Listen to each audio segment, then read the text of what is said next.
Hey everybody, welcome back to the channel and another episode of Journey to Understand the Bible. I'm your host Damien, and in our last episode, we went over Genesis 34, where Dinah was raped by Shisham, and they were Shisham wanted to marry Dinah, and his father and everybody went to Dina's family and said that they apologized and said that Shishan was in love and wanted to marry her. And what they told him was basically y'all all got to get. But well, at first they didn't want that to happen. Then they said, okay, if we allow this, you're gonna have to get circumcised. Everybody, all the guys gonna have to be circumcised because in their tradition.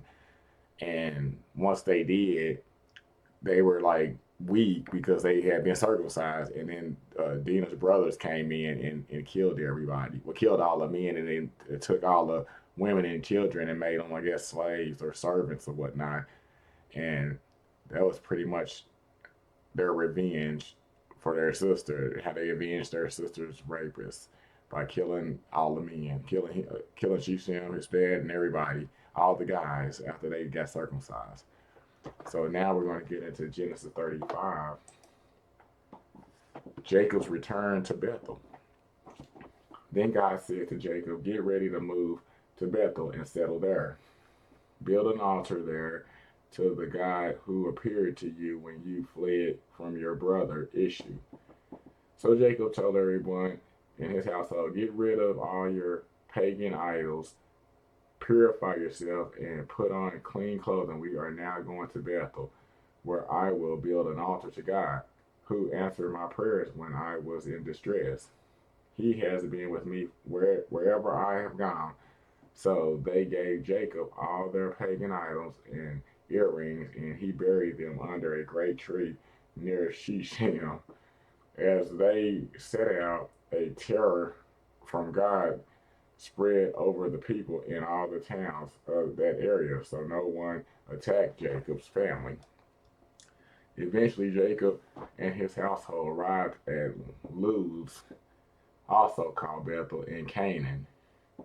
Jacob built an altar there and named the place El Bethel, which means God's Bethel, because God had appeared to him there when he was fleeing from his brother Ishmael. Soon after this, Rebekah's old nurse, Deborah, died. She was buried beneath the oak tree in the valley below Bethel. Ever since, the tree has been called Alan Bachu, which means oak of weeping. Now that Jacob has returned from Paddan, God appeared to him again at Bethel. God, God blessed him, saying, your name is Jacob, but you will not be called Jacob any longer. From now on, your name will be Israel. So God renamed him Israel. Then God said, I am El Shaddai, God Almighty. Be fruitful and multiply. You will become a great nation, even many nations. Kings will be among your descendants, and I will give you the land I once gave to Abraham and Isaac. Yes, I will give it to you and your descendants after you. Then God went up from the place where he had spoken to Jacob. Jacob set up a stone pillar to mark the place where God had spoken to him. Then he poured wine over it as an offering to God and anointed the pillar with olive oil. And Jacob named the place Bethel, which means house of God, because God had spoken to him there. Well, because God had spoken to him there. The death of Rachel and Isaac. Leaving Bethel, Jacob and his clan moved towards Euphrates, but Rachel went into labor while they were still some distance away. Her labor pains were intense. After a very hard delivery, the midwife finally exclaimed, don't be afraid, you have another son. Rachel was about to die, but with her last breath, she named the baby Benoni. which means son of my sorrow. The baby's father, however, called him Benjamin, which means son of my right hand. So Rachel died and was buried on the way to Uri, that is Bethlehem.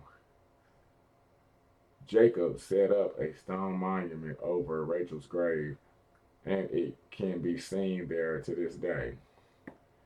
Then Jacob traveled on and camped beyond Midgar, Migdal, Migdalader. While he was living there, Reuben had intercourse with Bilhah, his father's concubine, and Jacob soon heard about it. These are the names of the 12 sons of Jacob. The sons of Leah were Reuben, Jacob's oldest son, Simon, Levi, Judah, Issachar, and Zebulun. The sons of Rachel were Joseph and Benjamin. The sons of Bilhah, Rachel's servant, were Dan and Naphtali. The sons of Zilpah, Leah's servant, were Gad and Asher. These are the names of the sons who were born to Jacob at Paddan. So Jacob returned to his father Isaac in Mamre, which is near Kirath now called Hebron, where Abraham and Isaac both lived as foreigners. Isaac lived for 180 years, then he breathed his last, and died at a ripe old age, joining his ancestors in death, and his sons Esau and Jacob buried him. And that's pretty much how that chapter ended. Chapter 35 ended.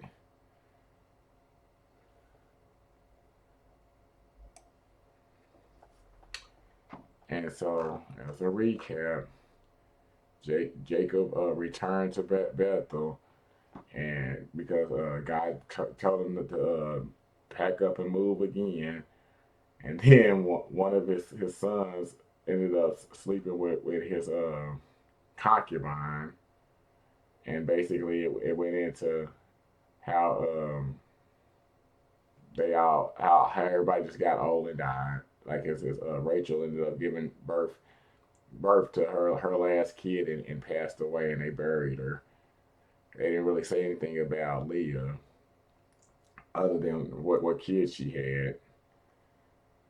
But yeah, that was a pretty, I'm not sure, type of chapter. Yeah, that wasn't a really exciting chapter. I guess it was just more of a lineage type of thing. But yeah, yeah, that was pretty sad because I think Rachel was Jacob's favorite. He went through all the trouble. He married Leah and everything, and he always just wanted Rachel, and now she's passed away. So I guess we're gonna get into uh, 36, Genesis 36, and maybe this is gonna be Jacob's last chapter. And if you like what you heard, like and subscribe, and we'll keep going. Bye.